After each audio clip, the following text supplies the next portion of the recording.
Hello et bienvenue sur ma chaîne YouTube, la chaîne de Mehdi Marinette, une blogueuse, une entrepreneuse et une coach chrétienne. Alors aujourd'hui on va parler de l'humilité.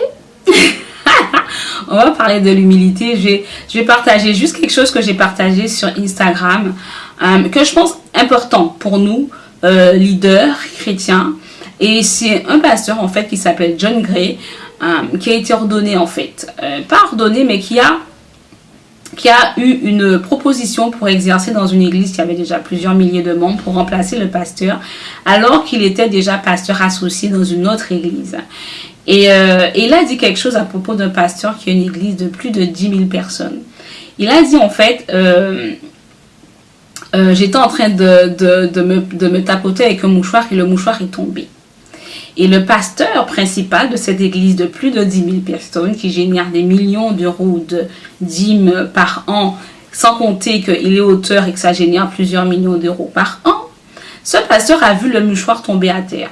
Voilà. Donc John Gray, le pasteur qui raconte l'histoire, dit que lui, il n'a pas ramassé le papier parce qu'en fait, il a un ventre assez proéminent et qu'il aurait dû se baisser. C'était pas très confortable. Donc il s'est dit, je vais le faire après.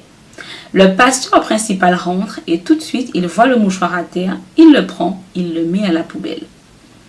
Ça m'a quand même, pas choqué, mais interpellé parce que j'ai observé plutôt des personnes en fait qui estiment qu'elles sont leaders et que parce qu'elles sont leaders, il y a certaines choses qu'elles ne peuvent plus faire ou qu'elles n'ont plus à faire. Et l'une de ces choses, ça peut être ranger la salle, ça peut être ramasser quelque chose à terre et le mettre à la poubelle, ça peut être passer le balai. C'est comme si en fait du moment où on a eu une, entre guillemets, une autre position au sein de l'église ou au sein du ministère, qu'on ne peut plus faire ça alors que objectivement, avoir une position supérieure, même s'il y a quelques honneurs à être pasteur ou à enseigner la parole, la Bible nous le dit, ça ne veut pas dire que la personne qui fait le ménage est moins importante que nous. Et ça m'a interpellée parce que nous devons rester humbles en tant que leader. Nous devons garder en tête que nous ne sommes rien et que tout est par grâce. Nous devons garder en tête que celui qui doit se voir au travers de notre comportement, c'est Christ et pas du tout la position que nous occupons, que ce soit dans un poste dans le monde ou que ce soit dans un poste dans l'église. Nous devons rester humbles, nous devons rester des serviteurs avant tout.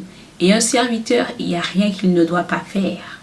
Donc, cette petite capsule pour nous encourager à revoir notre comportement et à être humble. Il n'y a rien qu'on ne puisse pas faire. Certes, si l'église a beaucoup de monde ou l'entreprise a beaucoup de monde et que vous avez une tâche particulière qui nécessite tout votre temps, c'est clair qu'il faut pas, que c'est pas possible de faire le ménage ou de ranger les chaises. Ça, il n'y a pas de souci là-dessus. Mais la mentalité qui fait que parce que je ne peux pas. Et c'est pas parce que j'ai une plus grosse tâche à faire ou une plus grosse mission à accomplir, je ne peux pas. C'est complètement différent. Revoyons nos priorités, revoyons notre caractère. Soyons humbles, car la Bible dit que Dieu résiste aux orgueilleux, mais il fait grâce aux humbles.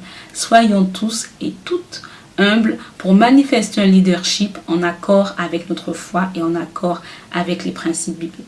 Soyez bénis. À très bientôt. Bye bye.